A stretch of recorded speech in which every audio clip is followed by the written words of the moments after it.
ഓരോരുത്തരെയും സ്നേഹപുരസ്സരം ക്രിസ്തുവേശുവിൻ്റെ നാമത്തിൽ വന്ദനം പറയുന്നു.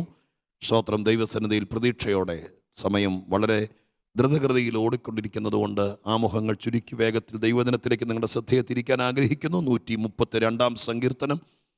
ദാവീദ് രാജാവ് വളരെ സ്തോത്രം ആഗ്രഹത്തോടെ ദൈവസന്നിധിയിൽ സ്തോത്രം ദൈവത്തിൻ്റെ പെട്ടകം തൻ്റെ നാട്ടിലേക്ക്, തൻ്റെ പട്ടണത്തിലേക്ക്, താൻ അതിനുവേണ്ടി ഒരുക്കിയ സ്ഥലത്തേക്ക് എത്തിക്കണം എന്നുള്ള അഭിവാഞ്ചയോടെ, അതിനായി അത്യമായിരിക്കുന്ന ആഗ്രഹത്തോടെ തൻ്റെ മനസ്സിനകത്ത് കുറിച്ചിട്ട് പ്രാർത്ഥിക്കുന്ന പ്രാർത്ഥനയും അതിന് ദൈവം ദാവീദിനോട് കാണിച്ച പ്രതിബദ്ധതയും, ഈ 2 ഭാഗങ്ങളാണ് 132 സങ്കീർത്തനത്തിനുള്ളത്. ഒന്നോടെ തെളിച്ചു പറഞ്ഞാൽ 1 മുതൽ 10 വരെയുള്ള വാക്യങ്ങൾ ദാവീദിൻ്റെ ദൃഢമായ പ്രതിജ്ഞയും തീരുമാനവും പ്രാർത്ഥനയും ആഗ്രഹവുമാണ്. സ്തോത്രം. തന്നെക്കുറിച്ചല്ല, തൻ്റെ ദൈവത്തെക്കുറിച്ചും ദൈവത്തിൻ്റെ പെട്ടകത്തെക്കുറിച്ചുമുള്ള അഭിവാഞ്ചയാണ് 1 മുതൽ 10 വരെയുള്ള വാക്യങ്ങൾ. 11 മുതൽ 18 വരെയുള്ള വാക്യങ്ങളിലാകട്ടെ സർവശക്തനായ ദൈവത്തിൻ്റെ പ്രസാദം ഈ മനുഷ്യൻ്റെ മനസ്സിൻ്റെ ആഗ്രഹമറിഞ്ഞ് ദാവീദിനെക്കുറിച്ചും ദാവീദ് ആഗ്രഹിച്ച കാര്യത്തെക്കുറിച്ചും ദൈവത്തിന് പറയാനുള്ളത് അതേ സങ്കീർത്തനത്തിൽ തന്നെ, സ്തോത്രം ഹല്ലേലൂയ, അതേ സങ്കീർത്തനത്തിൽ തന്നെ ദൈവമായ കർത്താവ് പറഞ്ഞു വെച്ചിരിക്കുകയാണ്. സ്തോത്രം ഹല്ലേലൂയ. ഒരു ഇല്ലൻഡിൽ കത്തെഴുതി അങ്ങോട്ട് അയച്ചതിന് ശേഷം 15 ദിവസം കഴിയുമ്പോൾ മറുപടി ഇങ്ങോട്ട് വരുന്നത് പോലല്ല, ഒരു ഫോൺ കോളിൽ അങ്ങോട്ട് പറയുമ്പോൾ തന്നെ മറുപടി ഇങ്ങോട്ട് പറയുന്നത് പോലെ 132 സങ്കീർത്തനം അങ്ങോട്ട് ചോദിച്ചതിൻ്റെ മറുപടി അതേ സങ്കീർത്തനത്തിൽ തന്നെ അങ്ങേ തലയ്ക്കൽത്തുനിന്ന് ഇങ്ങോട്ട് പകർന്നു തന്നിരിക്കുന്ന ഒരു ദൂതിൻ്റെ സംയോജനമായിരിക്കുന്ന പ്രാർത്ഥനയുടെയും അതിൻ്റെ മറുപടിയുടെയും പ്രൗഢമായിരിക്കുന്ന സ്തോത്രം ഒരു പശ്ചാത്തലം ഒരുക്കിക്കൊണ്ടാണ് 132 സങ്കീർത്തനം സ്തോത്രം നിലകൊള്ളുന്നത്.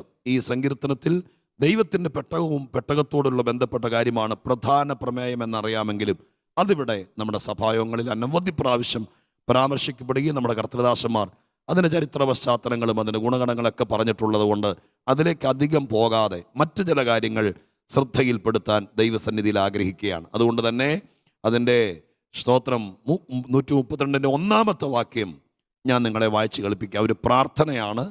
ആ പ്രാർത്ഥന തുടങ്ങുന്നത് ഇപ്രകാരമാണ്: യഹോവേ, ദാവീദിനെയും ദാവീദിൻ്റെ സകല കഷ്ടതയെയും ഓർക്കണമേ എന്ന് പറഞ്ഞുകൊണ്ട് ആണ് ഈ പ്രാർത്ഥന ആരംഭിക്കുന്നത്. ദാവീദിനെ ഓർക്കണമേ, ദാവീദിൻ്റെ സകല കഷ്ടതയെയും ഓർക്കണമേ, സ്തോത്രം എന്ന് പറഞ്ഞുകൊണ്ടാണ് സ്തോത്രം. ഞാൻ ആ ഭാഗത്തേക്ക് വന്ന് നിങ്ങളെ പ്രേരിപ്പിക്കാൻ വേണ്ടി വീണ്ടും ആഗ്രഹിക്കുന്നത്. എന്നാൽ അടുത്ത വാക്കുകൾ ഒരു വാചകത്തിൽ പറഞ്ഞിട്ട് നമുക്ക് ഈ വാക്യത്തിലേക്ക് തന്നെ തിരിച്ചു വരാം. അടുത്ത വാചകങ്ങൾ ദാവീദിൻ്റെ ദൃഢമായൊരു തീരുമാനമാണ്. ഇതൊരു പ്രാർത്ഥനയാണ്. പ്രാർത്ഥനയായിരിക്കുമ്പോൾ തന്നെ അദ്ദേഹത്തിൻ്റെ ദൃഢമായിരിക്കുന്ന തീരുമാനം ഇങ്ങനെയാണ്. സ്തോത്രം 2, 3, 4 വാക്യങ്ങളൊക്കെ എഴുതിയിരിക്കുന്നു. അവൻ യഹോവയോട് സത്യം ചെയ്ത് യാക്കോബിൻ്റെ വല്ലഭന് നേർന്നത് എന്തെന്നാൽ, ഞാൻ യഹോവയ്ക്കൊരു സ്ഥലം, യാക്കോബിൻ്റെ വല്ലഭനൊരു നിവാസം കണ്ടെത്തുന്നത് വരെ ഞാൻ എൻ്റെ കൂടാര വീട്ടിൽ കടക്കുകയില്ല, എൻ്റെ ശൈലിയിൽ കയറി കടക്കുകയില്ല, എൻ്റെ കണ്ണിന് ഉറക്കവും എൻ്റെ കൺപോളയ്ക്ക് മയക്കവും കൊടുക്കുകയില്ല. ഇതൊരു ഭയങ്കര കഠിനമായ തീരുമാനമാണ്, ഒരു ദൃഢമായ തീരുമാനമാണ്. ആദ്യത്തെ വാക്കുകൾ പ്രാർത്ഥനയാണ് ദാവീദിൻ്റെ. പക്ഷെ പ്രാർത്ഥനയ്ക്കകത്ത് അദ്ദേഹം ദൃഢമായൊരു തീരുമാനം ദൈവസന്നിധിയിൽ എടുക്കുകയാണ്. ഇതാണ് തീരുമാനം. സ്തോത്രം. 2 തരത്തിൽ തീരുമാനം എടുക്കാം. ഒന്ന്, പെട്ടകം കണ്ടു കിട്ടുവാണെങ്കിൽ ഞാൻ എന്തെങ്കിലും ആലയത്തിലേക്ക് തന്നേക്കാം എന്ന് തീരുമാനിക്കാം. ഒരു തീരുമാനമാണ്. ഏതെങ്കിലും കാലത്ത് പെട്ടകം കണ്ടു കിട്ടുവാണെങ്കിൽ അങ്ങനെ കണ്ടു കിട്ടി കഴിയുമ്പോൾ ആലയത്തിലേക്ക് എന്തെങ്കിലും തന്നേക്കാം എന്ന് തീരുമാനിക്കാം. ഒരുപക്ഷെ നമ്മുടെ തീരുമാനങ്ങൾ പരിശോധിച്ചാൽ ഭൂരിപക്ഷം അങ്ങനെ ആയിരിക്കാം. കൊച്ച് ജയിക്കുവാണെങ്കിൽ, MBBS-ന് അഡ്മിഷൻ കിട്ടുവാണെങ്കിൽ, അച്ഛൻ രക്ഷിക്കപ്പെടുവാണെങ്കിൽ, കൊച്ചിന് വിസ കിട്ടുവാണെങ്കിൽ ആദ്യത്തെ ശമ്പളം തന്നേക്കാം എന്ന് പറയുന്ന തീരുമാനങ്ങൾ തെറ്റല്ല, ഉണ്ടായിരിക്കാം. പക്ഷേ ഈ തീരുമാനം കുറച്ചുകൂടെ കഠിനമാണ്. എന്താ തീരുമാനം? പെട്ടകം കിട്ടുവാണെങ്കിൽ എന്നല്ല, പെട്ടകം കിട്ടുന്നത് വരെയും ഞാൻ ഇനി കട്ടിലേക്ക് കടക്കുകയല്ല. സ്തോത്രം. ഞാൻ എൻ്റെ വീട്ടിൽ കയറി കിടക്കുകയല്ല. അപ്പൊ ഇത് കിട്ടുന്നത് വരെയും ഞാനൊരു തീരുമാനത്തിലാണ്. ഈ പകൽക്കാലം ഞാൻ ആദ്യം 1-2 കാര്യങ്ങൾ പറയാം ഈ വിഷയത്തിലേക്ക് വരുന്നതിനേക്കാൾ മുമ്പ്. സ്തോത്രം. പ്രാർത്ഥനയ്ക്ക് മൂർച്ച കൂട്ടാൻ, പ്രാർത്ഥനയ്ക്ക് ശക്തി കൂട്ടാൻ വേദപുസ്തകത്തിൽ ഭക്തന്മാരും നമ്മുടെ കർത്താവും കൂടി പറഞ്ഞു തന്നിരിക്കുന്ന ഒരുപാട് കാര്യങ്ങളുണ്ട്. പ്രാർത്ഥന പൊതുവായൊരു വിഷയമാണ്, നമുക്കെല്ലാവർക്കും അറിയാം. ലോകത്തിലെ 100% ആളുകൾക്കും പ്രാർത്ഥനയെക്കുറിച്ച് പൊതുവായൊരു തത്വം അറിയാം. പിന്നെ ദൈവശാസ്ത്രപരമായും ഒക്കെ പ്രാർത്ഥനയെക്കുറിച്ച് വേണമെങ്കിൽ നീണ്ട പ്രബന്ധങ്ങളും ക്ലാസ്സുകളൊക്കെ നമുക്ക് സംഘടിപ്പിക്കാം. പക്ഷെ പൊതുവിൽ പ്രാർത്ഥനയെക്കുറിച്ച് പൊതുവായിട്ടൊരു അറിവുണ്ട്. ബൈബിളിൽ ഒരു 5 കാര്യമെങ്കിലും ഞാൻ ആമുഖത്തിൽ പറയാം. പ്രാർത്ഥനയ്ക്ക് മൂർച്ച കൂട്ടാൻ എന്ന് പറഞ്ഞാൽ മനസ്സിലാവുമല്ലോ. പ്രാർത്ഥന ഫലിക്കാൻ, പ്രാർത്ഥന പ്രയോജനപ്പെടാൻ, നോർമലി പ്രാർത്ഥിച്ചിട്ട് നടക്കാത്ത കാര്യങ്ങൾ സാധ്യമാക്കിയെടുക്കാൻ, ചില കാര്യങ്ങളുടെ തടസ്സങ്ങളെ നീക്കാൻ, ചില വിഷയങ്ങൾ ദൈവസന്നിധിയിൽ ദൈവപ്രവൃത്തിക്ക് കാരണമാക്കാൻ, അതിന് പ്രാർത്ഥനയ്ക്ക് ആക്കം കൂട്ടാൻ ചെയ്യാൻ പറ്റുന്ന കാര്യങ്ങൾ. അതിൽ ഒന്നാമത്തെ കാര്യമാണ് തീരുമാനം എടുത്തുകൊണ്ട് പ്രാർത്ഥിക്കുക. ഈ മനുഷ്യൻ സ്തോത്രം ഒരു ലാഘവത്തോടല്ല, എന്നെങ്കിലും കാലത്ത് കിട്ടുവാണെങ്കിൽ കിട്ടട്ടെ, എല്ലാ ദിവസവും വൈകുന്നേരം പ്രാർത്ഥിക്കുന്ന കൂടെ ഒരു വാക്ക് പ്രാർത്ഥിച്ചേക്കാം എന്നല്ല. സ്തോത്രം, ഹല്ലേലൂയ. മനസ്സിലായോ? സ്തോത്രം. ഇപ്പോഴൊക്കെ ഒരുപാട് പ്രാർത്ഥനകൾ നടക്കുന്നുണ്ട് പല വിധത്തിൽ. എല്ലാ പ്രാർത്ഥനകളും അനിവാര്യമാണ്, എല്ലാം ശരിയാണ്. പക്ഷേ വളരെ ആത്മാർത്ഥതയോടെ പറയാം, സ്തോത്രം, ചില കാര്യങ്ങൾക്ക് തീരുമാനത്തോടെ പ്രാർത്ഥിച്ചാൽ സ്വർഗത്തിലെ ദൈവം പ്രവർത്തിച്ചിരിക്കും. ഇവിടെ ദാവീദ് സ്തോത്രം പെട്ടകം കിട്ടാൻ വേണ്ടിയാണ് കാലങ്ങൾക്ക് മുമ്പ്, പതിറ്റാണ്ടുകൾക്ക് മുമ്പ്, ഇന്നത്തെ പോലെ സൗകര്യപ്രദമായിരിക്കുന്നൊരു സന്ദർഭമില്ലാത്തപ്പോൾ അപ്രതീക്ഷിതമായി സംഭവിച്ച ഒരാഘാത നിമിത്തം പെട്ടകം ഇസ്രായേലിൽ നിന്ന് കൈവിട്ടു പോയിരിക്കുകയാണ്. അതെവിടെ കൊണ്ടുവച്ചു എന്നറിയില്ല, ആരുടെ കസ്റ്റഡിയിലാണെന്ന് അറിയില്ല. സ്തോത്രം, ഹല്ലേലൂയ. അങ്ങനെയൊക്കെ ഇരിക്കുകയാണ്. അങ്ങനെയൊക്കെ ഇരിക്കുന്ന 10-20 വർഷങ്ങൾക്ക് മുമ്പ് പെട്ടകം, സ്തോത്രം, ഹല്ലേലൂയ, മറ്റൊരു സ്തോത്രം ഭവനത്തിൽ കൊണ്ടുപോയിരിക്കുകയാണ്. ഇതെവിടാണെന്നറിയില്ല, എവിടെയോ നഷ്ടപ്പെട്ടു എന്നറിയാം. പക്ഷെ ഈ മനുഷ്യന്റെ ഹൃദയത്തിനകത്ത് ഭയങ്കരമായ ആഗ്രഹം. പെട്ടകം അന്വേഷണത്തിൽ കിട്ടിയില്ല, ആദ്യത്തെ പ്രാർത്ഥനയിലൊന്നും കിട്ടിയില്ല.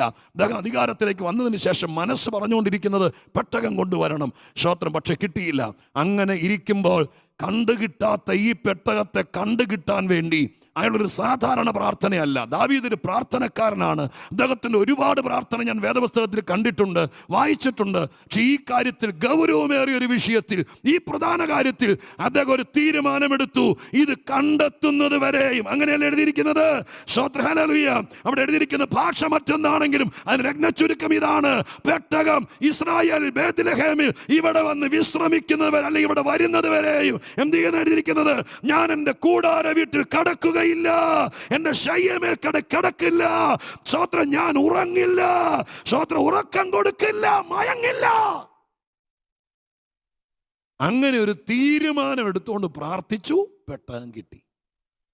സ്തോത്രം. ഞാൻ നിങ്ങളെ ഓർപ്പിക്കാം, ഇന്ന് പകൽക്കാലം ചില വിഷയങ്ങൾക്കൊക്കെ ഭയങ്കര തടസ്സം കാണും.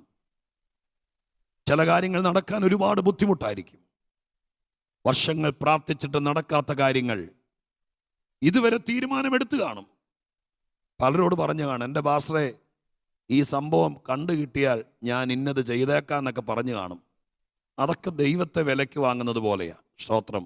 നമ്മളിപ്പോൾ പറയാം, നമ്മുടെ കൊച്ചിന് പ്രാവശ്യം എൻട്രൻസിന് സ്തോത്രം ഗവൺമെൻറ് കോളേജിൽ അഡ്മിഷൻ കിട്ടിയാൽ ഞാനൊരു ഫാൻ മേടിച്ച് തന്നേക്കാന്ന് പറഞ്ഞാൽ, ദൈവത്തിന് ഇപ്പോൾ ഫാനിൻ്റെ ആവശ്യമൊന്നും അത്ര നിർമ്മം, നീ ഫാൻ കൊടുത്തിട്ട് വേണോ ദൈവത്തിന്? അപ്പോൾ അതൊരു കൊച്ചാക്കുന്ന ഇടപാടാണ്. സ്തോത്രം.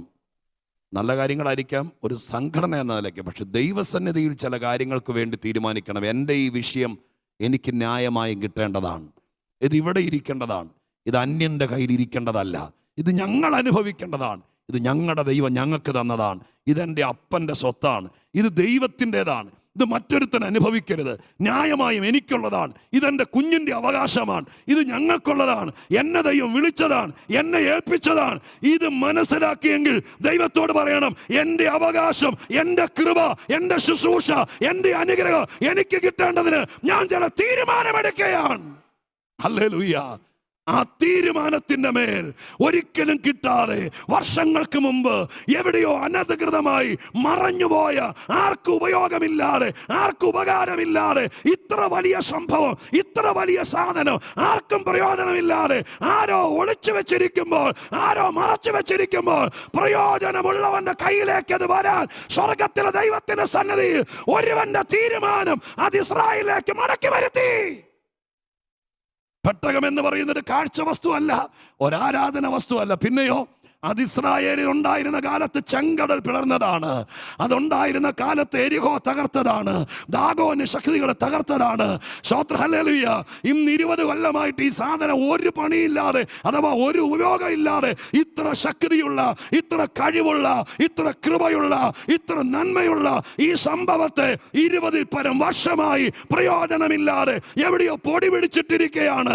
ഇന്നൊരു തീരുമാനമെടുത്താൽ ആ ശക്തി മടങ്ങി വരും, ആ വലിയ കൃപ മടങ്ങി വരും. എത്ര ദൈവമക്കൾ വിശ്വസിക്കുന്നുണ്ട്? നിന്റെ കയ്യിലുണ്ടായിരുന്ന കൃപാവരം, നിന്റെ കയ്യിലുണ്ടായിരുന്ന ദൈവിക ദർശനം, നിന്റെ കയ്യിലുണ്ടായിരുന്ന അഭിഷേകം എത്രയോ പേർക്ക് പ്രയോജനപ്പെട്ടതാ, എത്രയോ പേർക്ക് വഴി തുറന്നതാ. ഇന്ന് ദൈവാത്മാവി പുൽപ്പറ്റി നിൽക്കുമ്പോൾ അങ്ങനെ പറയാൻ എന്നെ പ്രേരിപ്പിക്കുന്നത്, പെട്ടകം എന്നൊരു വസ്തുവല്ല. നിനക്ക് ദൈവം തന്ന കൃപാവരം, നിനക്ക് ദൈവം തന്ന ശുശ്രൂഷ, നിനക്ക് ദൈവം തന്ന പ്രാർത്ഥനാവരം എത്രയോ പേർക്ക് വഴി തുറന്നതാ, എത്രയോ പേർക്ക് പ്രയോജനപ്പെട്ടതാ. ചില വിഷയങ്ങളുടെ നടുവിൽ അതൊന്ന് മറഞ്ഞിരിക്കുന്നെങ്കിൽ, കൈമോശം വന്നിരിക്കുന്നെങ്കിൽ, നഷ്ടപ്പെട്ടിരിക്കുന്നെങ്കിൽ, ഹല്ലേലൂയ, അതൊരു തീരുമാനത്തോടെ മടക്കിക്കൊണ്ടുവരുവാൻ ഇന്ന് ആരൊക്കെ തയ്യാറാകുന്നു? അവരുടെ സഭായോഗമാണ് ഇന്നത്തെ സഭായോഗം. ഹല്ലേലൂയ. നിനക്കുണ്ടായിരുന്നതാണ്, നിന്റെ കയ്യിലുണ്ടായിരുന്ന. പണ്ട് ഈ ദാവീദ് തന്നെ പറഞ്ഞൊരു കാര്യമുണ്ട്. സ്വർഗത്തിലെ ദൈവം ദാവീദിന്, സാധാരണക്കാരനായ ആട്ടിടയന്, അവന്റെ തലയിൽ അഭിഷേകം കൊടുത്തു. ആ അഭിഷേകം അവന്റെ മേൽ ഉണ്ടായിരുന്ന നേരാച്ചുവെ നിന്ന കാലത്ത് വൻകിട കാര്യങ്ങൾ നടന്നു. എൻ്റെ ആത്മീക ആത്മാർത്ഥതയും എൻ്റെ ചിന്താഗതി ശരിയെങ്കിൽ ദാവീദ് സിംഹത്തെ കീറിയവനാണ്, കരടിയെ കൊന്നവനാണ്, ഗോലിയാത്തിനെ തകർത്തവനാണ്, ഒരുപാട് യുദ്ധം ജയിച്ചവനാണ്. ഈ ദാവീദ് ഒരിക്കൽ പറയുന്നൊരു വാക്കുണ്ട്, ഞാൻ രാജാഭിഷേകം പ്രാപിച്ചവനെങ്കിലും ഇപ്പോൾ ബലഹീനനായിരിക്കുന്നു, സെരൂയയുടെ മക്കൾ എനിക്ക് കീഴ്പ്പെടുന്നില്ല. അതിനർത്ഥം എന്താ? പണ്ട് നിന്റെ അഭിഷേകം നിന്റെ കയ്യിലുണ്ടായിരുന്നപ്പോൾ നിന്റെ ആട്ടിൻകുട്ടി രക്ഷപ്പെട്ടതാണ്, നിന്റെ രാജ്യം രക്ഷപ്പെട്ടതാണ്, സൈന്യവും രാജാവും നിന്റെ അഭിഷേകം കൊണ്ട് രക്ഷപ്പെട്ടതാണ്. ഇന്ന് ആ അഭിഷേകത്തിന്റെ ചോർച്ച വന്നിരിക്കുന്നെങ്കിൽ, ഇന്ന് അതിന്റെ ശക്തി പറഞ്ഞിരിക്കുന്നെങ്കിൽ, തീരുമാനത്തോടെ പ്രാർത്ഥിക്കുക. അതൊന്ന് മടങ്ങി വരാൻ, അതൊന്ന് മടങ്ങി വരാൻ. ഹല്ലേലൂയ. അതൊന്ന് മടങ്ങി വരാൻ. ഈ കൃപയും കൃപാവരവും ശക്തിയും ഇതൊക്കെ കയ്യിലുണ്ടായിരുന്നപ്പോൾ എത്രയോ പേര് സൗഖ്യമായി, എത്രയോ ദുഷ്ടാത്മാക്കൾ വിട്ടുപോയി, എത്രയോ കുഞ്ഞുങ്ങൾക്ക് വഴി തുറന്നു. ഒരിക്കലും നടക്കാത്ത കാര്യങ്ങൾ നടന്നില്ലേ? ഞങ്ങൾ കർത്തൃദാസന്മാരും ദൈവസഭയുടെ കൃപാവരമുള്ള വിശ്വസിക്കുന്നവരും ഞാൻ ഈ പറയുന്നതിന് ഒരുമിച്ച് ആമീൻ പറയുന്ന എൻ്റെ വിശ്വാസം. കാരണം മെഡിക്കൽ കോളേജിന് പറ്റാത്തത്, സാധാരണക്കാരൻ്റെ പ്രാർത്ഥനയ്ക്ക് പറ്റാത്തത്, മതങ്ങൾക്ക് പറ്റാത്തത്, സമുദായങ്ങൾക്ക് പറ്റാത്തത് പ്രാർത്ഥിച്ച് സാധിപ്പിച്ചതാണ് ദൈവത്തിൻ്റെ സഭ. അല്ലെന്ന് പറയാമെങ്കിൽ പറയട്ടെ. ഹല്ലേലൂയ. പലർക്കും കഴിയാത്തത് ദൈവസഭയ്ക്കകത്ത് കഴിഞ്ഞതാണ്. അതിൻ്റെ കാരണം കെട്ടും മട്ടുമുള്ളത് കൊണ്ടല്ല, ലോകം നിന്ദിച്ചതാണെങ്കിലും, നാട്ടുകാർ ഭ്രഷ്ട് കൽപ്പിച്ചതാണെങ്കിലും, അവർക്ക് ദൈവം കൊടുത്തിരുന്ന പരിശുദ്ധാത്മാവും, അവർക്ക് കൊടുത്തിരുന്ന ആ കൃപാവരങ്ങളും അഭിഷേകവും അനേകർക്ക് വഴി തുറന്നതാണ്. ഇന്ന് പകൽക്കാലം സഭയെ ആത്മാവിൽ കണ്ടിട്ടുള്ളവർ, കൃപയെയും കൃപാവരത്തെയും കണ്ടിട്ടുള്ളവർ, ദൈവിക ശുശ്രൂഷയെ കണ്ടിട്ടുള്ളവർ ഇന്ന് പകൽക്കാലം തീരുമാനത്തോടെ പ്രാർത്ഥിക്കട്ടെ. എനിക്കത് തിരിച്ചു കിട്ടുവോളം, എനിക്കത് തിരിച്ചു കിട്ടുവോളം. എത്ര പേര് ദൈവത്തോട് പ്രാർത്ഥിക്കൂ? എനിക്കത് തിരിച്ചു കിട്ടുവോളം, എൻ്റെ സഭയിൽ അത് തിരിച്ചു വരുവോളം, ആ ശുശ്രൂഷ, ആ ആത്മീക അധികാരം, ആ അഭിഷേകത്തിന്റെ ശക്തി, ആത്മാവിന്റെ ബലം അത് ഞങ്ങളിലേക്ക് മടങ്ങി വരുവോളം. ഹല്ലേലൂയ. അങ്ങനെ ചില തീരുമാനമെടുത്തപ്പോൾ സംഭവം തിരിച്ചു വന്നു. പരിശുദ്ധാത്മാവ് ഈ പകൽക്കാലം ഈ വാക്യങ്ങളൊക്കെ ഞാൻ വീട്ടിൽ വെച്ച കുറിച്ചുകൊണ്ട് വന്നതാണ്. വ്യാഖ്യാനം ഈ പുൽപ്പിറ്റിലാണ് ദൈവം തരുന്നത്. ദൈവം പറയുന്നു, നഷ്ടപ്പെട്ട കൃപകൾ, നഷ്ടപ്പെട്ട കൃപാവരങ്ങൾ, നഷ്ടപ്പെട്ട ശുശ്രൂഷകൾ, നഷ്ടപ്പെട്ട അഭിഷേകം, നഷ്ടപ്പെട്ട ആത്മീക അധികാരം അത് പോട്ടെ എന്ന് വെച്ചിരിക്കരുത്. ആയിരങ്ങൾക്ക് പ്രയോജനപ്പെടേണ്ടതാണ്, ആയിരങ്ങൾക്ക് ഗുണം ചെയ്യേണ്ടതാണ്. യേശുവിന്റെ നാമത്തിൽ കൃപയും കൃപാവരവും പരിശുദ്ധാത്മാവും ഒന്നും ഇല്ലെങ്കിലും നമുക്ക് സഭായോഗം നടത്താം. ഇതൊന്നും ഇല്ലെങ്കിലും നമുക്ക് യോഗം സംഘടിപ്പിക്കാം. ഒരു കൃപയില്ല, ഒരു മണമില്ല, ഒരു ഗുണവും ഇല്ലെങ്കിലും നമുക്ക് ആരാധന നടത്താം, സഭായോഗം നടത്താം. പെട്ടകം ഇല്ലാതെയും ഇസ്രായേലിൽ 10 ആരാധന നടന്നല്ലോ. ആലയം തുറന്നല്ലോ. അതുപോലെ വേണമെങ്കിൽ കൃപയും കൃപാപരവും വിശുദ്ധിയും ഗുണവും മണവും ഒന്നുമില്ലാതെയും നമുക്ക് ക്രിസ്ത്യാനിയായിരിക്കാം.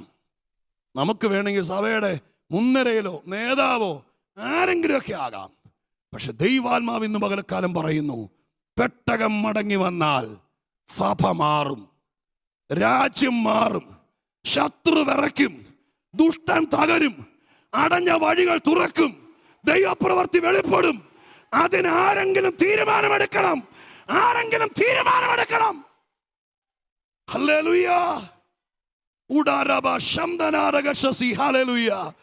വ്യക്തിപരമായി തീരുമാനമെടുക്കണം. നിങ്ങളുടെ വീട്ടിൽ ആരെങ്കിലും തീരുമാനമെടുക്കണം.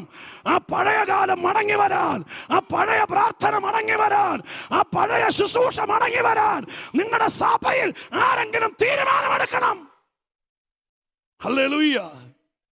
അല്ല, നമ്മൾ വെറുതെ സ്തോത്രം വിമർശനമാണെന്ന് പറയരുത്. ചില വാക്കുകൾ സത്യസന്ധമായി പറയുമ്പോൾ, ഏതെങ്കിലും കാര്യങ്ങൾ വരുമ്പോൾ ഒരു പ്രകസനമായി സ്തോത്രം ഒരു കൂട്ടായ്മയും പ്രാർത്ഥനയും നടത്തിയാൽ പെട്ടകം മടങ്ങി വരികയല്ല. സ്തോത്രം മഹത്വം മടങ്ങി വരണമെങ്കിൽ ചിലർ തീരുമാനം എടുക്കണം, ചിലർ ദൈവസന്നിധിയിൽ ആത്മാർത്ഥമായി പ്രാർത്ഥിക്കണം.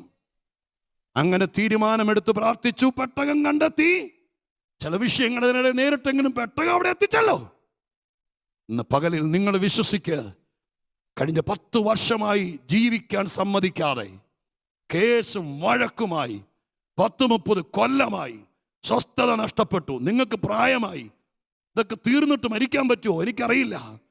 ഞാൻ ആരോടാ പറയുന്നതെന്നും എനിക്ക് തിട്ടമില്ല. പരിശുദ്ധാത്മാവിൽ പറയാം, ഇന്ന് പകൽക്കാലം ഒരു തീരുമാനമെടുക്കണം. ഉദാസീനതയോടെ ദൈവസന്നിധിയിൽ ഇരിക്കരുത്, ഉദാസീനതയോടെ പ്രാർത്ഥിക്കരുത്.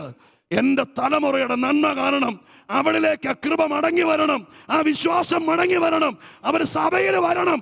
എന്നിട്ട് ഇനി ഞാൻ ഇന്നത് ചെയ്യത്തുള്ളൂ എന്ന് തീരുമാനമെടുക്കണം. ഹല്ലേലൂയ. സ്തോത്രം ചെയ്യുന്നു. ദാനിയേൽ പ്രവചനം 10-ാം അധ്യായം ഇതുപോലത്തെ ഒരു അധ്യായമാണ്. ഒരു ദർശനമോ സ്വപ്നമോ ദാനിയേൽ കണ്ടു. ആ കാര്യം വലിയ കഷ്ടത്തിലാണെന്ന് ദാനിയേലിന് മനസ്സിലായി. ഒരു ലാഘവത്തോടെ വൈകുന്നേരം പ്രാർത്ഥനയുണ്ട്, എല്ലാവരും വരണമെന്ന് പറയല്ലേ ചെയ്തത്. ആരോടും പറഞ്ഞില്ല. അദ്ദേഹം തീരുമാനമെടുത്തു. എന്ത് തീരുമാനം? സ്തോത്രം, എണ്ണ തേച്ചില്ല, കുളിച്ചില്ല, ആഹാരത്തിൽ പലതും മാറ്റി തീരുമാനമെടുത്ത് ദൈവസ്ഥലിൽ പ്രാർത്ഥിക്കാൻ തുടങ്ങിയപ്പോൾ തനിക്ക് പിടികിട്ടാത്ത കാര്യങ്ങൾ ദൈവം വെളിപ്പെടുത്താൻ തുടങ്ങി. നിങ്ങൾക്ക് മനസ്സിലാകാത്ത കാര്യങ്ങൾ. എന്തുകൊണ്ട് എൻ്റെ കുടുംബത്തിന് ഇങ്ങനെ സംഭവിച്ചു? എന്തുകൊണ്ട് ഈ കഷ്ടം കയറി വന്നു? എന്തുകൊണ്ട് ഭക്തരായിരുന്ന ഞങ്ങളുടെ വീട്ടിൽ ഇങ്ങനെ ഒരു സംഭവം നടന്നു? ഇതിനെക്കുറിച്ച് കൈനോട്ടക്കാരൻ്റെ അടുക്ക പോകുന്നത് പോലെ നിങ്ങൾ തെക്ക് വടക്ക് നടന്നാൽ വെളിപ്പെടിയേല. നിങ്ങളുടെ വീട്ടിൽ ആരെങ്കിലും തീരുമാനമെടുത്ത് പ്രാർത്ഥിക്കുക, ഞങ്ങൾക്ക് എന്ത് പറ്റി, ഞങ്ങൾക്ക് എന്തുകൊണ്ട് ഇങ്ങനെ സംഭവിച്ചു? ഇത് തീരുമാനത്തോടെ പ്രാർത്ഥിക്കാമെങ്കിൽ സ്വർഗം മറ നീക്കും. ദൈവം നിങ്ങളുടെ വീട്ടിലെ കാര്യങ്ങൾക്ക് പരിഹാരം ഉണ്ടാക്കും. നീ തകർന്നു പോയത് എവിടാണെന്ന് ദൈവം വെളിപ്പെടുത്തും. തീരുമാനത്തോടെ പ്രാർത്ഥിച്ചാൽ ഏത് നഷ്ടപ്പെട്ടതും മടക്കി കൊണ്ടുവരും ദൈവം. ആരുടെയോ കസ്റ്റഡിയിൽ വെച്ചിരുന്നത്, ഇസ്രായേലിന്റെ ഏറ്റവും മഹത്വമായിരുന്നത്, അത് ദൈവം മടക്കി വരുത്തിയത് ഒരു കമ്മിറ്റിക്കാരുടെ ദൃഢപ്രതിജ്ഞ കൊണ്ടല്ല. സ്തോത്രം, ഒരു ഇൻവെസ്റ്റിഗേഷൻ ഡിപ്പാർട്ട്മെന്റ്, ഒരു രാജ്യമല്ലേ, അങ്ങനെ ഒരു അന്വേഷണ വിഭാഗത്തെ സ്തോത്രം സംഘടിപ്പിച്ച് സ്തോത്രം രഹസ്യാന്വേഷണം നടത്തിയത് കൊണ്ടല്ല. രാഷ്ട്രത്തലവൻ ദൈവസന്നിധിയിൽ തീരുമാനമെടുത്ത് പ്രാർത്ഥിച്ചപ്പോൾ രാജ്യത്തിന് നഷ്ടപ്പെട്ടത് മടങ്ങി വന്നു. നമ്മളൊരു കൊച്ചു കുടുംബത്തിരുന്നോണത് കേൾക്കുന്നത്. രാജ്യമൊക്കെ ഒന്ന് വിട്, നിന്റെ കുടുംബത്തിന് നഷ്ടപ്പെട്ടത് ഗ്രഹനാഥൻ എന്ന നിലയ്ക്ക് ആരോടും പറയണ്ട, ആരും അറിയണ്ട. ചില തീരുമാനങ്ങൾ ദൈവസന്നിധിയിൽ എടുക്കണം. ആ തീരുമാനത്തോടെ പ്രാർത്ഥിച്ചാൽ നഷ്ടപ്പെട്ടത് ദൈവം മടക്കി തരും. പ്രാർത്ഥനയുടെ മൂർച്ച കൂട്ടാൻ, സ്തോത്രം, പ്രാർത്ഥനയുടെ ആക്കം വർദ്ധിപ്പിക്കാൻ തീരുമാനത്തോടെ പ്രാർത്ഥിക്കണം. മറ്റൊന്ന് നമ്മുടെ കർത്താവ് പറഞ്ഞതാണ്, പ്രാർത്ഥനയുടെ ശക്തി വർദ്ധിപ്പിക്കാൻ. ഇത് പ്രാർത്ഥനയുടെ മാസം കൂടിയാണല്ലോ. അതുകൊണ്ട് സ്തോത്രം, പ്രാർത്ഥിക്കാമെന്ന് പറഞ്ഞ് നിങ്ങളെ ആഹ്വാനം ചെയ്ത് വിളിക്കുമ്പോൾ സ്തോത്രം ഇവിടെ വരുന്നതിന് നന്ദി. പക്ഷേ പ്രാർത്ഥനക്കാരെ ഞങ്ങൾ നിർബന്ധിക്കുകയാണ്, വാളരാകുന്നത് പോലെ കുറേയും കൂടി മൂർച്ചയുള്ളവരായി മാറാൻ. യേശുക്രിസ്തു പറഞ്ഞ വാക്ക് നിങ്ങളൊന്ന് കേട്ടോ. മത്തായി 17:21 വാക്യം ഇങ്ങനെയാണ്. മത്തായി 17:21 സ്തോത്രം. ആ വാക്യം ഇങ്ങനെ എഴുതിയിരിക്കുന്നു, നിങ്ങൾക്ക് കടുകുമണിയോളം വിശ്വാസമുണ്ടെങ്കിൽ ഈ മലയോട് ഇവിടെ നിന്ന് അങ്ങോട്ട് നീങ്ങുക എന്ന് പറഞ്ഞാൽ നീങ്ങും, നിങ്ങൾക്കൊന്നും അസാധ്യമാകില്ല. അടുത്ത വാചകം, എങ്കിലും പ്രാർത്ഥനയാലും ഉപവാസത്താലും അല്ലാതെ ഈ ജാതി നീങ്ങിപ്പോകില്ല. ശിഷ്യന്മാരുടെ ചോദ്യത്തിന് മറുപടി യേശു പറയുന്നത്, അപസ്മാര രോഗം പിടിപെട്ട, ചന്ദ്രരോഗം പിടിപെട്ട ഒരു മോനെയും കൊണ്ട് സ്തോത്രം അപ്പൻ്റെ അടുക്കൽ, കർത്താവിൻ്റെ അടുക്കൽ അപ്പൻ വരികയാണ്. ലൂക്കോസാണ് ആ ചിത്രം കുറച്ചുകൂടെ ഭംഗിയായിട്ട് ഓർഡർ എഴുതിയിരിക്കുന്നത്.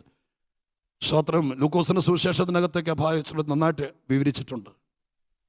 ഈ കർത്താവ് മറുമലയിൽ പ്രാർത്ഥിക്കാൻ പോകുന്നതിനേക്കാൾ മുമ്പ് 9-ാം അധ്യായം ലൂക്കോസിൽ ശിഷ്യന്മാരെല്ലാവരെയും വിളിച്ചിട്ട് അവർക്ക് ഭൂതങ്ങളെ പുറത്താക്കാനും രോഗികളെ സൗഖ്യമാക്കാനുള്ള അധികാരവും ശക്തിയും കൊടുത്തു എന്ന് എഴുതിയിരിക്കുന്ന 9:1 ലൂക്കോസ്. അധികാരവും ശക്തിയും കൊടുത്തു. ഈ അന്ത്രയോസിനും ഫിലിപ്പോസിനും മത്തായിക്കും സ്തോത്രം യൂദയ്ക്കടക്കം അവർക്കെല്ലാവർക്കും ആരെയും മാറ്റി നിർത്തിയില്ല. ദുരാത്മാക്കളെ പുറത്താക്കാൻ അധികാരം കൊടുത്തു, ശക്തി കൊടുത്തു. കർത്താവ് ഒരു പരീക്ഷണാർത്ഥം എന്ന വണ്ണം എൻ്റെ ഒരു അന്വേഷണത്തിൽ ഒരു ദിവസം പോലും യേശു അവരെ വിട്ടുമാറി നിന്നിട്ടില്ല. സ്തോത്രം എല്ലാ ദിവസവും കർത്താവ് കൂടെ ഉണ്ടാകും. പിന്നെ സ്തോത്രം 5 അപ്പം കൊണ്ട് 5000 പേരെ പോഷിപ്പിച്ച് അന്നൊക്കെ കർത്താവ് കുറച്ചു നേരം പ്രാർത്ഥിക്കാൻ വേണ്ടി മലയിൽ കയറിയിരുന്നു. പക്ഷെ പ്രഭാതത്തിൽ അവർ അക്കരെ എത്തുന്നതിന് കണ്ടപ്പോഴത്തെ യേശു ഓടി അടുത്ത് വന്നു.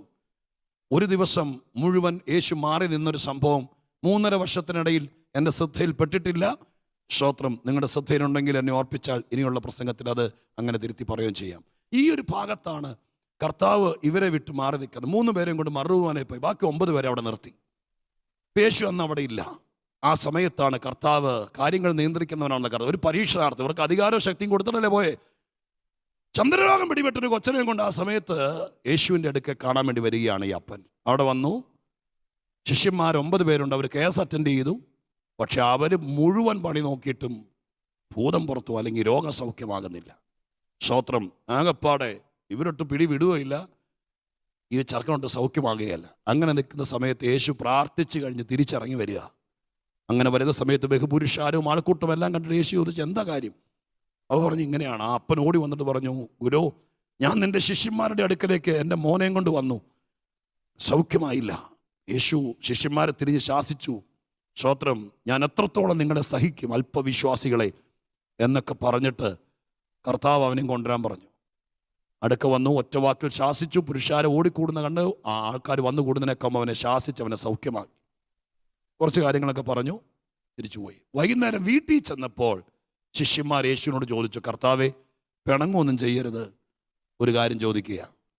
ഞങ്ങൾ ഈ കർത്താവ് പറഞ്ഞ പോലെ എല്ലാം പറഞ്ഞു, തലയെ കൈവച്ച് നോക്കി, തോളെ ചവിട്ടി നിന്ന് പ്രാർത്ഥിച്ച് നോക്കി, എന്നിട്ടൊന്നും ഈ പറഞ്ഞ സംഭവം പോയില്ല. അങ്ങൊരു വാക്ക് പറഞ്ഞപ്പോഴേക്കും ഈ സ്തോത്രം ദുഷ്ടാത്മാവ് പോയല്ലോ, എന്താ കാര്യം എന്ന് ചോദിച്ചപ്പോൾ യേശു, ഞാൻ ദൈവമല്ലേ, നിങ്ങൾ മനുഷ്യരല്ലേ, അങ്ങനെയൊക്കെ ആഗ്രഹിക്കാമോ എന്നൊന്നും പറഞ്ഞില്ല യേശു. യേശു പറഞ്ഞ മറുപടിയാണ് ഈ പറഞ്ഞത്. കർത്താവ് പറഞ്ഞത് ഇങ്ങനെയാണ്, എങ്കിലും പ്രാർത്ഥനയാൽ എന്നല്ല, പ്രാർത്ഥനയാലും ഉപവാസത്താലും അല്ലാതെ ഈ ജാതി നീങ്ങി പോകില്ല. ഈ ടൈപ്പ് കേസുകൾ പോണമെങ്കിൽ ഒരുഴപ്പൻ പ്രാർത്ഥന പോരാ. ഇങ്ങനെയുള്ള കേസുകൾ പോണമെങ്കിൽ ഉപവാസത്തോടെ പ്രാർത്ഥിക്കണം. സ്തോത്രം, ഹല്ലേലൂയ. ചില വിഷയങ്ങൾ നിന്റെ വീട്ടിൽ നിന്ന് പോകണമെങ്കിൽ, ചില വിഷയങ്ങൾ വിട്ടുമാറണമെങ്കിൽ വെറും ഒരു പ്രാർത്ഥന പോരാ. യേശു ശിഷ്യന്മാരോട് പറഞ്ഞു, അധികാരവും ശക്തിയൊക്കെ തന്നത് ശരി, ഓർഡിനേഷനും ഗ്രാജുവേഷനൊക്കെ തന്നു ശരി, പക്ഷെ ഈ കടലാസം കൊണ്ട് പോയ ഭൂതം പോകുകയല്ല. ഭൂതം പുറത്തു പോകണമെങ്കിൽ, ദുഷ്ടശക്തികൾ പുറത്തു പോകണമെങ്കിൽ അധികാരം കിട്ടിയ നീ ഉപവസിക്കാൻ തയ്യാറാകണം. ശക്തി ലഭിച്ച നീ പ്രാർത്ഥിക്കാൻ തയ്യാറാകണം. അങ്ങനെ ഉപവസിച്ച് പ്രാർത്ഥിക്കുമ്പോൾ ഏത് മലയും ഉരുണ്ടു മാറും. പ്രാർത്ഥനയുടെ ശക്തി കൂടാൻ ആദ്യത്തേത് തീരുമാനമെടുത്ത് പ്രാർത്ഥിക്കുക, രണ്ടാമത്തേത് ഉപവാസത്തോടെ പ്രാർത്ഥിക്കുക, മൂന്നാമത്തേത് ഞാൻ പറയാം, ദാനിയേൽ പ്രവചനത്തിൽ ദാനിയേലിൻ്റെ ഒരു മോഡൽ പ്രയറാണ്. സ്തോത്രം, 2-ാം അധ്യായം 17-18 വാക്യങ്ങളാണ് വായിക്കുന്നത്. കേൾക്കൂ, 2-ാം അധ്യായം 17-18 വാക്യങ്ങൾ. പിന്നെ ദാനിയേൽ വീട്ടിൽ ചെന്ന് താനും കൂട്ടുകാരും ബാബേലിലെ ശേഷം വിദ്വാൻമാരോടുകൂടെ നശിച്ചു പോകാതിരിക്കേണ്ടതിന് ഈ രഹസ്യത്തെക്കുറിച്ച് സ്വർഗസ്ഥനായ ദൈവത്തിന് കരുണ അപേക്ഷിപ്പാൻ തക്കവണ്ണം കൂട്ടുകാരായ ഹനന്യാവോടും മീശായേലിനോടും അസര്യാവോടും കാര്യമറിയിച്ചു. അങ്ങനെ ആ രഹസ്യം ദാനിയേലിന് രാത്രി വെളിപ്പെട്ടു. സ്തോത്രം. നോക്കൂ, ഇവിടുത്തെ വിഷയം പറയാം. ദാനിയേല് കൊട്ടാരത്തിലേക്ക് ചെല്ലുമ്പോൾ രാജാവിൻ്റെ സ്വപ്നം നഷ്ടപ്പെട്ടതിൻ്റെ വെളിച്ചത്തിൽ രാജാവ് ആകപ്പാടെ കോപിഷ്ഠനായി ഇരിക്കുകയാണ്. ഈ സന്ദർഭത്തിൽ സ്തോത്രം, ദാനിയേലിനെയും രാജാവ് പിടിച്ചു. സ്വപ്നം തിരിച്ചു കിട്ടിയില്ലെങ്കിൽ ദാനിയേലിനെ കൊല്ലുമെന്നായി. അവിടെ എഴുതിയിരിക്കുന്നത് അങ്ങനെയാണ്. സ്തോത്രം. ദാനിയേലിനെ കൊല്ലുവാൻ അന്വേഷിച്ചു. 13-ാം വാക്യം, വിദ്വാൻമാരെ കൊല്ലുവാനുള്ള തീർപ്പ് പുറപ്പെട്ടു. അവർ ദാനിയേലിനെയും കൂട്ടുകാരെയും കൊല്ലുവാൻ അന്വേഷിച്ചു. ദാനിയേലിനെ കൊല്ലാൻ വേണ്ടി പ്ലാൻ ചെയ്തു. 2-ാം അധ്യായത്തിലേക്ക് എത്തിയുള്ളൂ. ഇനി എത്രയോ ദർശനങ്ങൾ, വെളിപ്പാടുകൾ, കാര്യങ്ങളൊക്കെ ഇവിടെ കിടക്കുകയെന്നറിയാമോ? 12 അധ്യായങ്ങളുള്ള ദാനിയേൽ പ്രവചനത്തിനകത്ത് എന്തോരം കാര്യങ്ങളാണ്. ലോക രാഷ്ട്രീയമായിരിക്കുന്ന പ്രവചന ഗ്രന്ഥമാണ്. എത്രയോ ഉപകരിക്കപ്പെടേണ്ടതാണ്. സ്തോത്രം. എത്രയോ ഗുണം വരേണ്ടതാണ്. ഞാൻ പെട്ടകത്തെക്കുറിച്ച് പറഞ്ഞതുപോലെ ദാനിയേൽ ഈ നെബൂഖദ്നേസറൊക്കെ കാളയെപ്പോലെ പുല്ല് നിന്ന് പോകുന്ന സമയത്തൊക്കെ ഈ കാര്യങ്ങൾക്ക് കൂടെ നിൽക്കുകയും പ്രാർത്ഥിക്കുകയൊക്കെ ചെയ്ത ഒത്തിരി ഒരു ഭക്തനായ, രാജ്യങ്ങൾക്ക് പ്രയോജനമുള്ളവനാണ്. പക്ഷെ 2-ാം അധ്യായത്തിൽ വെച്ച് എഴുതിയിരിക്കുന്നു, ഈ വിശുദ്ധനായ ദാനിയേലിനെ 2-ാം അധ്യായത്തിൽ വെച്ച് കൊല്ലാൻ തീരുമാനിച്ചു. അവിടെ വെച്ച് കൊന്നിരുന്നെങ്കിൽ ദാനിയേൽ പ്രവചനം എന്നൊരു പ്രവചനം ഉണ്ടാകില്ലായിരുന്നു. 1-2 അധ്യായം മാത്രം എഴുതാൻ വേണ്ടി ഒരു പുസ്തകം ഉണ്ടാകില്ലായിരുന്നു. 65 പുസ്തകം കൊണ്ട് ഒരു പുസ്തകം കുറച്ച് വായിച്ചാൽ മതിയായിരുന്നു നമുക്ക്, അവിടെ വെച്ച് കൊന്നിരുന്നെങ്കിൽ. പക്ഷേ ദൈവം വിശ്വസ്തൻ. അവിടെ വെച്ച് കൊല്ലാതിരുന്ന് എങ്ങനെയാണെന്നറിയാം? ദാനിയേലിന് മനസ്സിലായത് ചെറിയ കാര്യമല്ല. ഒരു രാജാവ് കണ്ട സ്വപ്നം നഷ്ടപ്പെട്ടത് തിരിച്ചു പിടിക്കണമെങ്കിൽ എന്നെ കൊണ്ട് ഒറ്റയ്ക്ക് പൊക്കിയാൽ പറ്റിയല്ല. അതുകൊണ്ട് ദാനിയേൽ പ്രാർത്ഥനക്കാരനാണ്, വിശുദ്ധനാണ്, ദൈവത്തിന് ഏറ്റവും പ്രിയനാണ്. എങ്കിൽ പോലും ദാനിയേലിനൊരു പ്രയർ ടീം ഉണ്ടായിരുന്നു, ഒരാത്മീക സംഘമുണ്ടായിരുന്നു. അവരുടെ അടുക്ക ചെന്നിട്ട് പറഞ്ഞു, ഇന്ന് കൊട്ടാരത്തിൽ വെച്ച് വലിയൊരു കേസ് എൻ്റെ തലയിൽ വന്നിരിക്കുക. ഈ സംഭവത്തിന് ഒരു മറുപടി കിട്ടിയില്ലെങ്കിൽ നമ്മൾ ജീവിച്ചിരിക്കുകയല്ല, നമ്മുടെ ആയുസ് കൗണ്ട് ഡൗൺ ചെയ്യപ്പെടുകയാണ്. ഇവിടെ എന്തെങ്കിലും ദൈവം പ്രവർത്തിച്ചേ പറ്റൂ. ഒറ്റയ്ക്ക് പിടിച്ച പൊങ്ങിയല്ലത്, ഒറ്റയ്ക്ക് പ്രാർത്ഥിച്ച പറ്റിയല്ല. ഒറ്റയ്ക്ക് പ്രാർത്ഥനക്കാരനാ ദാനിയേൽ. എത്രയോ വാക്യങ്ങൾ ബൈബിളിനകത്തുണ്ട്. പക്ഷെ ഈ വിഷയത്തിൽ അദ്ദേഹം പേടിച്ചിട്ടല്ല. അദ്ദേഹം തൻ്റെ സ്നേഹിതരായ, തൻ്റെ മനസ്സറിയുന്ന, തൻ്റെ കൂടെ പ്രാർത്ഥിക്കാൻ മനസ്സുള്ള ഒത്തിരി ആളൊന്നുമില്ല, 2-3 പേരുണ്ട്. അവരോട് കൂടെ പങ്കുവെച്ച് ഒരുമിച്ചിരുന്ന് പ്രാർത്ഥിക്കുമ്പോൾ സ്തോത്രം, രാജാവിന്റെ പള്ളിയറയിൽ നഷ്ടപ്പെട്ടല്ല, ദാനിയേലിന്റെ കൂട്ടരുടെ തലയ്ക്ക് മീതെ കൊല്ലാൻ വേണ്ടി ഉയർന്നു നിന്ന വാള് അവരൊന്നിച്ച് പ്രാർത്ഥിച്ചപ്പോൾ ദൈവം മടക്കി. അതുകൊണ്ട് 12 അധ്യായങ്ങൾ തികച്ചു. ഇന്ന് പകലിൽ ഞാൻ വീണ്ടും ദൂത് പറയാം.